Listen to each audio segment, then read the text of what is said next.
Bapa dalam surga, kami berterima kasih kepada Tuhan, bersyukur atas setiap sharing-sharing yang sudah kami dengar bersama, bersyukur atas setiap kejujuran yang sudah dikomunikasikan kepada setiap kami, khususnya di era pandemik ini, bagaimana kami mengalami begitu banyak tantangan-tantangan yang ada. Dan kami tahu ya Tuhan, semuanya itu adalah sesuatu yang sangat-sangat mengganggu, dan banyak hal yang membuat kami tidak bisa untuk melihat goal kami berada di sana menjadi sesuatu yang dapat lebih maksimal. Tapi kami mohon kepada Tuhan, kiranya Tuhan, Engkau yang berbelas kasihan kepada kami. Kami tidak tahu bagaimana kami dapat membangun sebuah solusi yang paling solutif.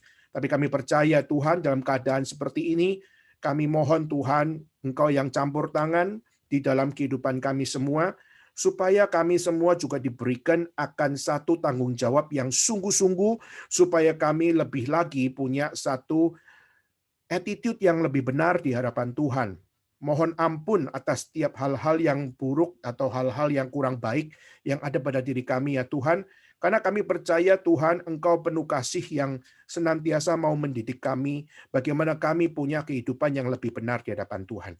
Mohon Tuhan berbicara melalui hamba-Mu yang sangat terbatas ini, dan kami berdoa kiranya Tuhan, Engkau sendiri yang berfirman bagi kami. Terima kasih Tuhan, inilah doa seru kami. Kami serahkan semuanya, di dalam nama Yesus Kristus kami bersama-sama berdoa dan kami bersyukur kepada Tuhan. Amin. Baik, saudara sekalian, hari ini saya mau sharing tentang satu hal, yaitu kondisi kita di dalam era pandemik ini, khususnya kita melihat bagaimana banyak sekali gangguan-gangguan atau kekacauan-kekacauan yang terjadi di dalam kehidupan kita secara pribadi. Nah, di dalam bahasa Inggris istilah yang dipakai adalah disruption. Jadi setiap kita ini mengalami begitu banyak disruption yang mau tidak menyamankan kita. Di satu sisi, kita nyaman di saat kita menikmati internet, ya kan?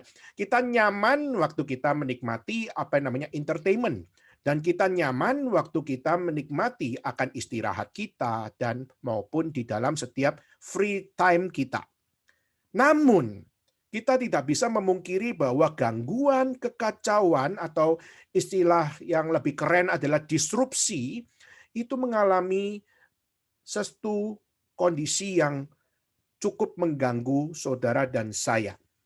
Nah, saudara, saya kemarin dalam beberapa pertemuan kemarin, saya ada sharing dua tokoh. Tokoh yang bicara tentang disruption. Jadi ada satu orang namanya Francis Fukuyama. Francis Fukuyama adalah profesor dari Stanford.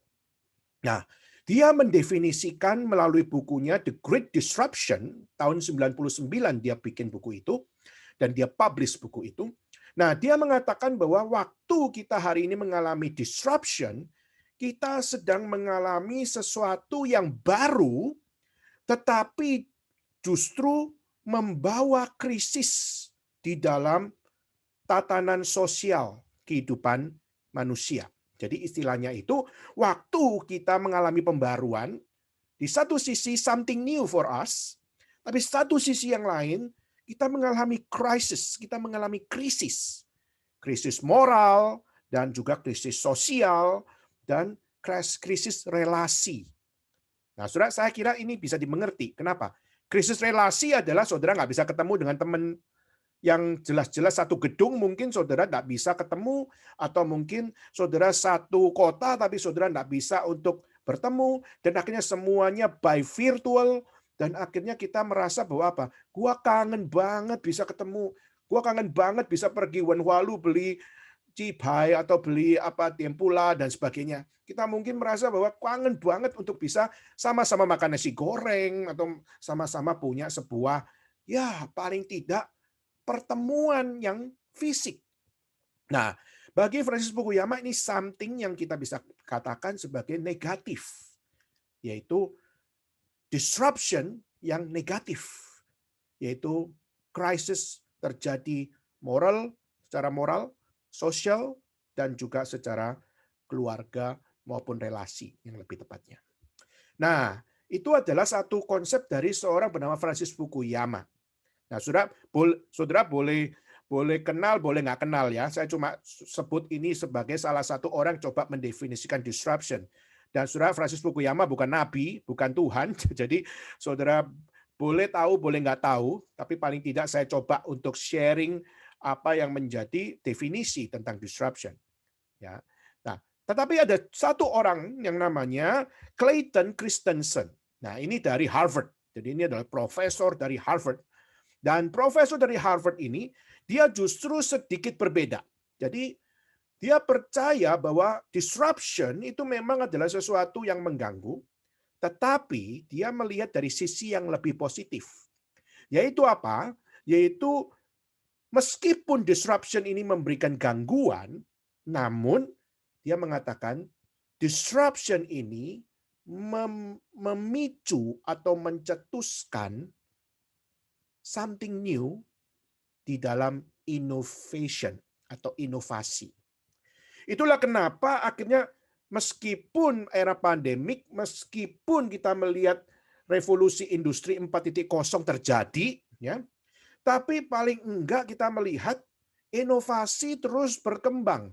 Pandemik sekalipun kita melihat orang bisa, seperti tadi Herta sharing tentang perkebunan teh mengalami akan apa yang namanya ya penurunan omset ya. Lalu juga kita melihat bagaimana banyak pekerjaan-pekerjaan yang biasanya begitu nyaman, tetapi akhirnya mau tidak mau banyak pembatasan-pembatasan yang terjadi. Jadi akhirnya kita melihat ini sesuatu gangguan, tapi justru akhirnya mereka dipaksa untuk bagaimana berinovasi. Misalnya bagaimana jual online. Jual online tapi bukan, memang kalau tidak bisa internasional, paling tidak bisa jual online secara domestik. Nah, akhirnya inovasi online menjadi satu hal. Biasanya beli teh itu harus paling tidak bau dulu, gitu kan? Jadi setelah pegang tehnya bau-bau dulu, baru akhirnya saya mau beli. Atau saya bau-bau dulu, ini saya harus make sure teh ini mahal, teh ini memiliki satu mutu yang baik dan sebagainya. Ya. Jadi dia mengatakan bahwa sejujurnya disruption justru memberikan something positif. Jadi kalau yang tadi bilang negatif, sekarang ini adalah positif. Nah, tapi meskipun demikian, dia mengatakan bahwa meskipun positif, ada problemnya. Apa problemnya? Problemnya adalah karakter manusianya bisa dipercaya kagak untuk berinovasi. Bisa mendukung tidak untuk berinovasi. Jadi inovasi itu butuh kepinteran. Ya. Maka itulah kenapa waktu kita melihat everything going online, yang terjadi apa?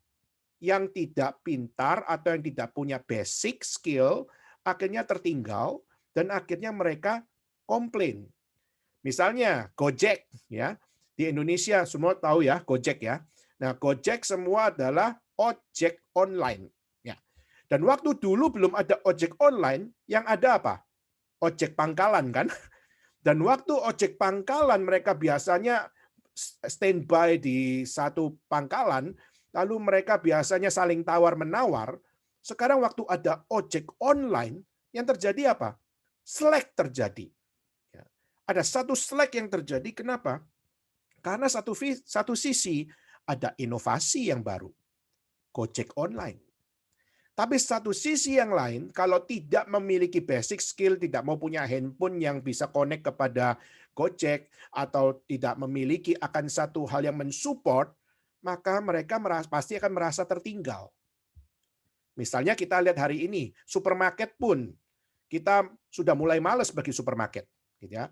Ya mungkin nggak tahu di Taiwan bagaimana. Kalau saya justru di China, juga kadang-kadang saya kalau beli sayur aja bisa online, sudah. Beli buah aja bisa online. Nah, di Jakarta juga sama. Sekarang sudah mau beli buah apel misalnya, sudah bisa by online beli. Tokopedia, Lazada, dan sebagainya. Oke, saya bukan mau sharing tentang mereka dan memperkenalkan mereka, emangnya saya dapat apa gitu kan. Tapi paling enggak, something yang saya mau sharingkan kepada kalian adalah Clayton Christensen menanggapi lebih positif. Dan dia melihat inovasi itu penting, memudahkan, tetapi kalau bukan di dalam basic skill yang sama, itu akan menyusahkan, bahkan menghancurkan. Nah, saudara, kenapa saya sharing tentang hal ini? Karena kalau hal ini tidak dikawal dengan benar, maka saudara, ini juga akan bukan sekedar memudahkan dan menghancurkan sekedar kehidupan sebagai manusia, tapi ini juga adalah yang akan memudahkan untuk kita bergereja, tapi sekaligus menghancurkan karakter saudara dan saya. Nah, saudara tadi melalui sharing kalian semua, dengan secara jujur, saudara sudah dengan belak-belakan sudah berkata bahwa waktu saudara menjalani segala sesuatu secara online, saudara tidak bisa pungkiri segala sesuatu mudah akhirnya. Ya, jadi saudara bisa mudah, tidak perlu ke gereja, tidak perlu melangkahkan kaki, ke sekolah tidak perlu melangkahkan kaki, seperti tadi siapa Nelson tadi sharingnya. Jadi sekolah gua nggak usah jalan ke kelas, gitu kan? Ya, berarti ini memudahkan toh, ya, memudahkan. Tapi saudara, sekaligus kita bisa melihat bahwa sesuatu yang memudahkan ini bukan berarti good news. Kenapa? Karena dia juga bisa menghancurkan. Dan yang dihancurkan apa? Yang dihancurkan adalah karakter, attitude, dan kesaksian hidup. Nah, ini something yang kita harus care.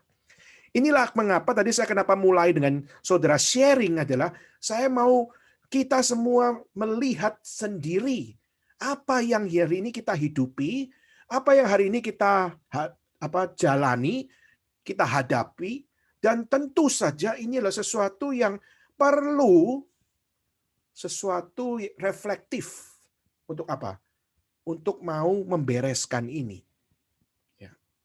Oke, nah sekarang saya akan lebih membawa kita bicara tentang bicara tentang gereja, gitu ya. Saudara, masa depan gereja di era pandemik akan bagaimana? Ya tadi saya sharing ya, saya tadi minta sekalian sharing kira-kira kalau ibadah online itu kayak apa dan sebagainya. Tadi kalian sudah sharing beberapa hal. Nah, oke, saya akan sharing tentang beberapa poin tentang masa depan gereja di era pandemik. Satu sisi teknologi virtual memudahkan. Ya, jadi kita semua gampang mau ikut ibadah, lalu kita juga bisa gampang untuk memilih supermarket rohani. Ya kan? Saudara bisa untuk mengikuti ibadah, nah selalu ikut MRII, saudara bisa ikut yang lain, saudara juga bisa ikut yang ada di tanah kelahiran kalian, dan saudara bisa mengikuti semua dengan sebebas-bebasnya. Sure, supermarket dibuka secara virtual. Oke. Namun saudara, kita juga tahu bahwa waktu virtual dibuka memudahkan. Tapi kalau kita tanya, apa yang menghancurkan kita? Yang menghancurkan kita adalah kita tidak punya community. Ya. Jadi kita cuma punya ibadah, tapi inside me atau inside us, we don't have any community. Kita tidak punya friendship, kita tidak punya teman, kita tidak punya sahabat, bahkan kita tidak punya rekan di dalam iman, di dalam Tuhan. Nah, inilah yang saya rindu. Emery Taichung, saya berharap saudara, di masa ini kita mau tidak mau harus membuka mata, teknologi virtual di dalam era pandemik ini mau tidak mau harus kita kerjakan, harus kita hidupi. Tapi saudara, saya sangat rindu kita bukan menganggap bahwa virtual church itu adalah sesuatu yang everlasting. Tapi kita percaya bahwa virtual church ini just temporary. Ini yang perlu kita ingat. Ya, just temporary, dan kita nggak tahu sampai kapan. Ya, tapi kita harapkan di dalam satu masa yang temporary ini, mari kita sama-sama pakai kesempatan itu untuk apa? Menjalani susah payah untuk beribadah dengan attitude yang benar di hadapan Tuhan. Memang sulit, saya nggak bisa katakan bahwa virtual worship atau virtual service itu adalah sesuatu yang gampang dinikmati. Saya pun sebagai seorang yang melayani, bahkan saya yang mengisi akan ibadah online, saya pun struggling. Ya, jadi bukan saudara doang yang struggle, tapi saya pun juga struggle. Nah, maka ini juga kita sama-sama bisa saling support satu dengan yang lain. Saya struggle bagaimana kerohanian saudara, lalu saudara kita juga keep struggle dengan bagaimana kita bisa diisi oleh firman Tuhan. Maka masa depan gereja secara teknologi sudah mau tidak mau menuju kepada virtual, tetapi pertanyaannya adalah apakah kita mau sekedar dimudahkan ibadahnya, tapi kita mengalami kehancuran karakter, atau kita justru tahu bahwa virtual ini ada batasnya, tapi kita memiliki komitmen untuk kita concern, untuk kita bangun tetap community bersama-sama. Saya sangat harapkan ini bisa menjadi sesuatu hal yang kita bisa punya komitmen bareng-bareng. Ya. Nah, saudara, masa depan gereja di era pandemik, teknologi virtual. Kedua adalah pemuritannya virtual juga. Akhirnya kita cuma ketemu di layar, kita nggak ketemu face to face. Kita cuma ketemu di depan piksel-piksel di komputer kita atau di handphone kita. Dan ini sebenarnya sebuah tipuan. Jadi kelihatannya kita lagi bareng 16 orang hari ini ya. Kita hari ini bertemu dengan 16 orang di sini. Tapi sebenarnya saya cuma berhadapan dengan laptop saya yang buntut gitu ya. Jadi sebenarnya saya cuma berada bersama dengan layar. Di mana di layar itu ada 16 kepala di situ. Tetapi sebenarnya saya enggak punya something yang personal dengan kalian di situ. Nah, saudara, maka hari ini saya coba untuk ngajak kalian untuk melihat pemuritan virtual itu terbatas banget. Tapi sekali lagi, saudara, era pandemik mau tidak mau, virtual tidak bisa dihindari, maka pemuritan virtual juga harus kita sama-sama memiliki komitmen bareng. Kalau tidak, semua akan terpecah one by one. Dan waktu terpecah one by one, komunitas terpecah-pecah, lalu berarti apa artinya pertemuan kita di taman waktu itu? Kita mengapa ada pertemuan di taman berapa bulan yang lalu? Atau 1 tahun yang lalu? Ya. Kenapa ada pertemuan itu? Pertemuan itu adalah karena ingin, saudara, kita semua berkomunitas. Kita bisa saling care one by one. Keep loving others one by one. Nah, saudara, kalau kita khususnya di era pandemik ini justru akhirnya saudara kita tidak memiliki komitmen bersama-sama, maka semua usaha, semua harapan, dan semua yang kita sama-sama gumulkan, semua akan menjadi bad news buat kita. Saya sangat rindu kita bisa maintain faithfully. Maintain the problem. Bukan untuk kita jatuh, tapi maintain the solution untuk kita bisa menghadapi problem tersebut. Yaitu apa? Keep making your community life. Kita harus peduli dengan komunitas kita. Kenapa? Kita tidak banyak, ya.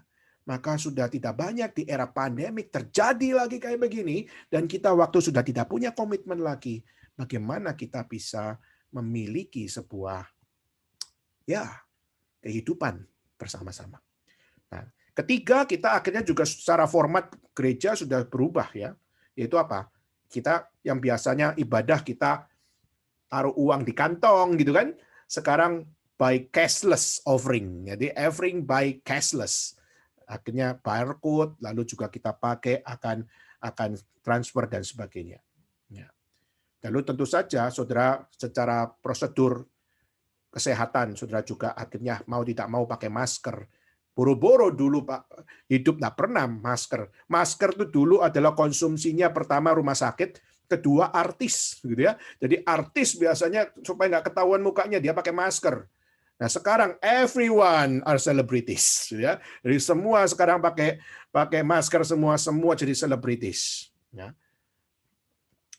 Dan terakhir adalah gedung gereja sudah tidak efisien lagi. Nah, sudah puji Tuhan kalau untuk yang di Taichung semua itu sewa ya. Sewa khususnya bisa putus gitu. Tapi bayangkan gereja-gereja yang mereka menyewa tempat dengan sewa kontrak bertahun-tahun. Dan waktu terjadi pandemik seperti ini, saudara tahu struggle mereka. Yaitu apa? Mereka harus untuk bagaimana untuk maintain, bagaimana membahas khususnya di dalam membiayai semuanya. Nah, Saudara, saya sharing seperti ini adalah untuk mengajak kalian melihat masa depan gereja di era pandemik itu tidak sepositif yang kita kira. Satu sisi memudahkan, tapi satu sisi yang lain banyak sekali side effect yang justru menghancurkan, khususnya kitanya sendiri, manusianya sendiri, sebagai orang percaya dan sebagai orang yang hidup dalam dunia. Nah, saudara, dari apa yang tadi kita bahas, semuanya seringkali menjadi pemikiran kita karena apa? Karena kita cuma peduli by survival point. Kita cuma peduli dengan how to survive di era pandemik ini, gimana kita bisa survive. Dan saudara, itu sesuatu yang baik untuk kita bisa mikir how to survive. Tapi gereja Tuhan justru bukan hanya memikirkan tentang how to survive. Tetapi gereja diberikan kuasa oleh Tuhan untuk memberitakan firman, untuk mengajak setiap orang percaya untuk belajar how to sacrifice. Saudara bisa bedakan? Kita jangan hanya terjebak, hanya berpikir how to survive in the era of pandemic. Tapi kita perlu belajar di dalam era pandemik ini yang tidak mudah banget untuk kita bisa jalani. Pertanyaan yang harus muncul dalam hidup kita adalah how to sacrifice. Nah, itulah kenapa saya tanya. Misalnya kelas online atau ibadah online dan sebagainya. Dan kita tahu banyak kesusahan untuk mengikutinya. Banyak akan limitasi yang kita bisa bikin segala sesuatu itu baik. Tetapi saudara, you need learn how to sacrifice. Kita harus belajar lebih repot dikit. Kita harus belajar untuk lebih memaksa diri dikit. Kita harus belajar bagaimana untuk mendidik diri kita lebih keras lagi dikit. Meskipun tahu kita kadang-kadang nggak bisa konsen, kita bisa ngantuk. Saya tidak bisa pungkiri bahwa itu memang adalah sesuatu yang real terjadi. Kenapa? Kenapa kadang-kadang kita waktu fokus, kita butuh hal yang mensupport kita untuk bisa fokus. Jadi kalau misalnya saya mengajar tapi kelasnya tidak baik, ya, kelasnya misalnya tempatnya tidak baik, tempatnya tidak mendukung, saya bisa terganggu. Misalnya seperti saya ya, kalau tempatnya misalnya minimal kalau misalnya panas, itu akan mengganggu saya. Jadi saya sangat terbantu kalau misalnya ada kipas angin. Itu sangat membantu saya. Tapi kalau tidak ada yang namanya kipas angin atau AC, ya, maka saya bisa survive. Ya, saya bisa survive, tapi saya nggak bisa maksimal. Kecuali ada something yang mensupport saya. Supaya saya bisa more and more untuk apa? Untuk bisa belajar, untuk menyampaikan dengan baik. Tapi ini pun juga menjadi pelajaran yang harus saya belajar, yaitu apa? Kalau tidak ada yang namanya AC, atau kalau tidak ada yang namanya kipas angin, can you survive? Saudara, ini pun jadi pembelajaran saya untuk apa? Saya harus belajar. Kalaupun tidak ada ini dan itu, saya harus belajar sacrifice, berkeringat lebih banyak, berjuang lebih besar, dan melakukan yang terbaik lebih rajin. Meskipun saya bisa terganggu attention saya, distraction ada sekeliling saya, tapi saya berkorban. Saya mau belajar berkorban. Nah, ini penting, saudara. Maka saya sangat harapkan kita hari ini, kita tahu kesulitan online, apalagi ibadah online. Tapi saya sangat harapkan Emery Daicong, mari kita belajar bukan cuma thinking about how to survive, tetapi saudara, let's thinking together with one thing, how to learn how to sacrifice.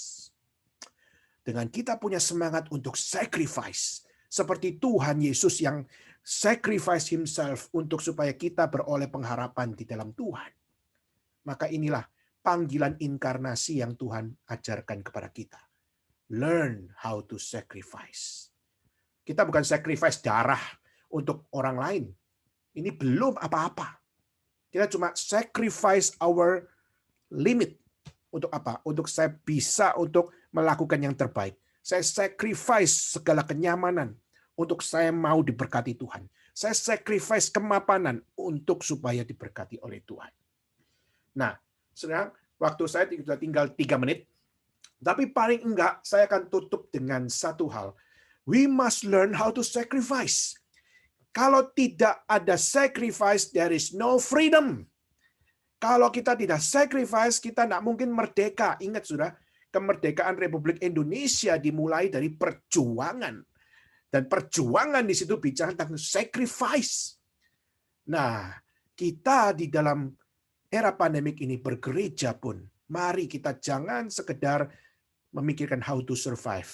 Let's learn together how to sacrifice. Dan saya sangat harapkan kita sama-sama bisa kompak untuk hal ini, yaitu apa? Kita tetap maintain our worship, we maintain our community, we maintain our togetherness.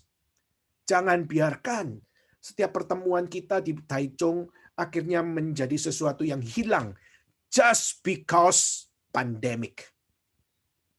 Maka inilah jadi satu hal yang saya concern untuk kita sama-sama untuk ingat bersama, remember and keep it untuk kita perjuangkan sama-sama. Oke, terakhir saya akan tutup dengan satu hal, yaitu saudara, di Turki ada satu tempat namanya The City of Ani. Adalah kota Ani di situ. Kota Ani adalah satu kota yang berbatasan dengan satu negara yang namanya Armenia. Nah, Armenia adalah satu negara kontemporer yang pertama mengatakan bahwa kami adalah negara Kristen. Meskipun kita tahu ada Konstantinopel, pernah ada Raja Konstantin yang mengatakan kami adalah negara Kristen. Tapi itu dalam sistem kerajaan. Tapi dalam sistem negara, pertama kali itu adalah Armenia. Nah, itulah kenapa di daerah Armenia banyak gereja yang di berbagai macam tempat banyak gereja. Demikian juga di perbatasannya. Nah, perbatasan antara Armenia dengan Turki ada satu kota yang namanya The City of Ani. Nanti saudara coba browsing di internet ya. You will see the great architectures of churches. Saudara akan melihat banyak sekali akan arsitektur gereja-gereja yang begitu indah, tapi sayangnya semuanya broken, semuanya rusak. Jadi semua cuma puing-puing gereja. Tapi waktu dibuat foto, buat selfie bagus. Jadi mau ke Turki kadang-kadang jangan cari itu lihat Hagia Sophia, tapi saudara juga bisa pergi ke kota Ani, gitu ya. Nah, apa yang saya mau ngomong di sini adalah the City of Ani itu adalah kota yang dimana mayoritas orang Kristen, dan gereja di satu kota kecil yang namanya the City of Ani ini, coba bayangkan ada berapa gereja, saudara? Kota kecil. Tapi ada 2.300 gereja. Dan gerejanya bukan kecil-kecil, gede-gede. Tetapi saudara, singkat ceritanya adalah kota Ani, walaupun dengan begitu banyak gereja, sekarang kita melihat di sana, semua tinggal puing-puing. Kenapa, saudara? Pertama adalah karena peperangan terjadi. Kedua adalah karena bukan peperangan antara satu negara dengan negara yang lain, tapi perang saudara juga terjadi di situ. Nah, ini kondisi perang. Pertama, dengan bangsa lain. Kedua adalah perang saudara. Ketiga, yaitu apa? Orang Kristen mulai mengalami keloyoan pribadi. Mereka mengalami keloyoan rohani.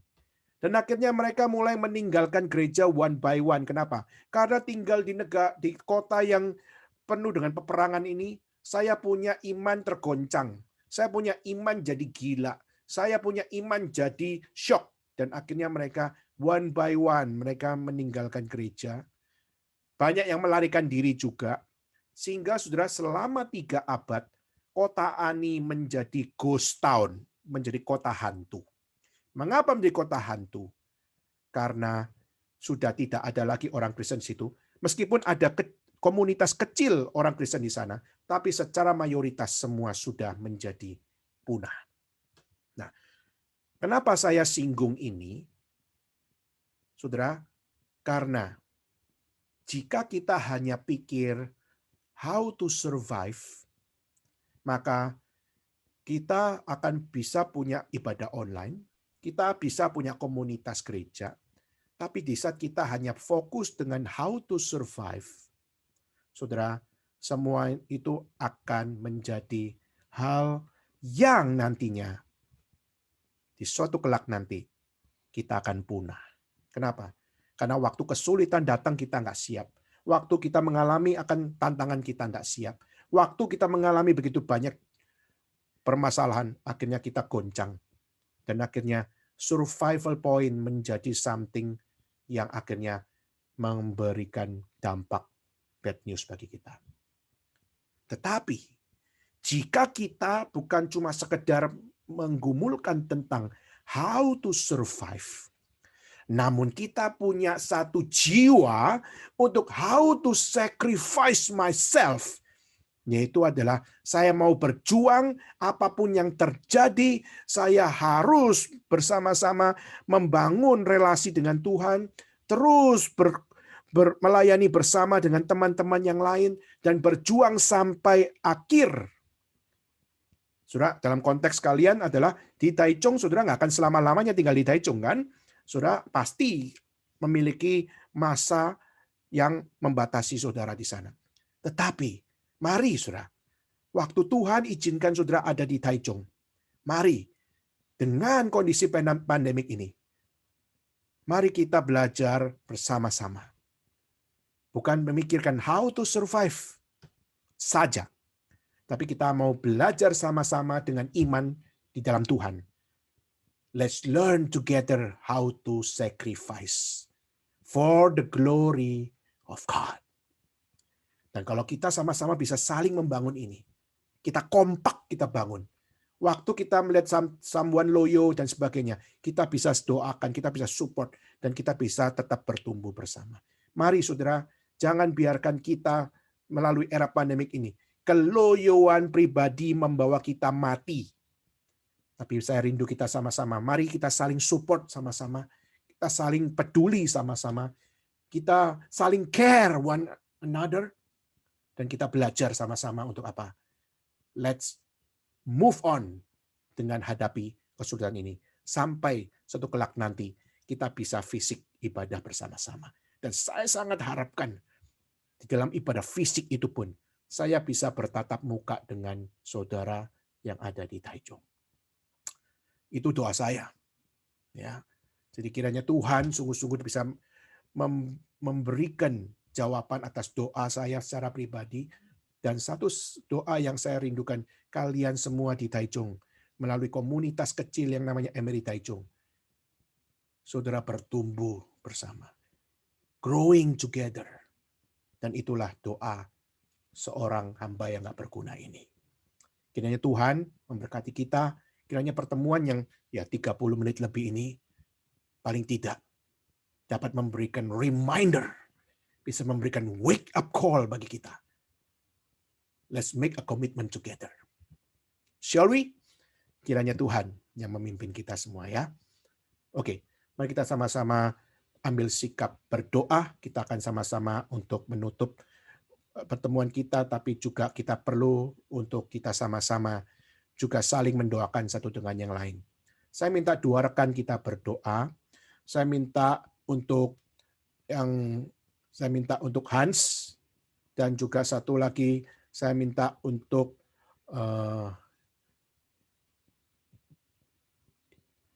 Herta bisa berdoa untuk kita semua, khususnya untuk meresponi firman, dan kita sama-sama saling mendoakan. Doakan saya dan juga doakan untuk teman-teman yang bersama-sama di Taichung. Oke, saya minta pertama tadi siapa? Hans, silakan untuk bisa memimpin doa untuk kita semua. Dengan suara keras Hans, berdoa untuk kita semua. Berdoa. Ya. Bapa kami yang di surga, mau bersyukur kami masih diberikan kesempatan untuk bisa malam ini berkumpul bersama, mendengarkan firman-Mu, saling sharing-sharing, dan juga ya, diingatkan lagi bahwa untuk kita terus memprioritaskan Engkau, kita dilatih, terus kita dibentuk. Bapak yang tolong berikan kami kekuatan, Bapak yang tolong berikan kami disiplin juga, dan selalu menghormati Engkau, Bapak tolong berkati juga untuk Kodan ntar ke depannya gimana, Bapak yang tolong pimpin, Bapak tolong pimpin juga untuk agar pandemi ini mungkin makin lama bisa makin terkendali, Bapak yang tolong berikan kami semua belas kasihan. Terima kasih Bapak, kami berdoa untuk Yesus. Amin.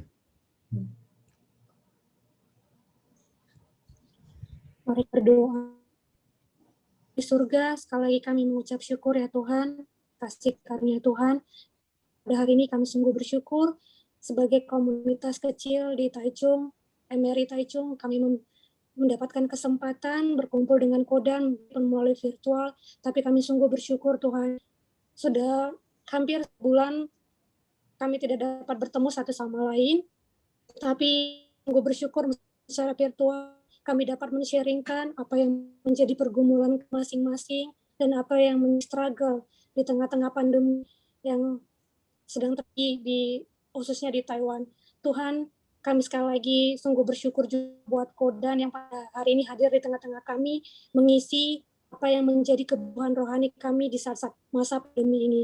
Tuhan, kembali lagi kami diingatkan sebagai orang mampukan kami hidup dan bijak meskipun di tengah pandemi ya Tuhan dapat belajar bukan hanya sekedar how to survive, tapi kami juga belajar how to sacrifice agar kami hidup benar-benar sesuai apa yang kehendak kami benar-benar di dalam menjalani setiap kehidupan kami. Tuhan, kami tahu kami adalah manusia yang lemah dan manusia yang terbatas, tapi kami sadar Tuhan, kami memiliki Allah yang tidak terbatas, Allah yang berdaulat untuk memegang seluruh dan mengendalikan seluruh setiap kehidupan kami. Tuhan, kami mau serahkan semuanya tangan Tuhan. Biar yang boleh kehidupan kami, baik di tengah studi kami dan bahkan di pekerjaan, kiranya Tuhan yang boleh pimpin setiap kami, khususnya kami yang ada di MRI Taichung. Dan kami juga berdoa secara khusus buat Kodan, buat pelayanannya, pun dikerjakan virtual untuk melayani di Taiwan, di Hong Kong, dan bahkan di China. Tuhan, kami juga mau berdoa, biarlah ibadah secara virtual hanyalah sebatas temporary. Kami mau berdoa ya Tuhan, selepas pandemi berlalu, kiranya Tuhan juga yang boleh mengembalikan setiap spirit kami sebagai seorang Kristen, agar kami dapat memiliki komunitas Kristen yang Tuhan inginkan. Dan biarlah juga kami doa buat pelayanan Kodan, kerinduan Kodan, yang rindu untuk bertemu kembali dengan jemaat-jemaat di tempat Kodan melayani, kiranya Tuhan yang boleh menjawab sesuai dan seturut kehendak Tuhan. Kami mau menyerahkan kehidupan kami selanjutnya hanya ke dalam tangan pengasihan Tuhan, Tuhan yang boleh kehidupan kami, dan semuanya hanya kami serahkan ke dalam tangan pengasihan Tuhan. Hanya di Tuhan Yesus Kristus, Juru Selamat kami yang hidup, kami mau berdoa dan mengucap. Amin.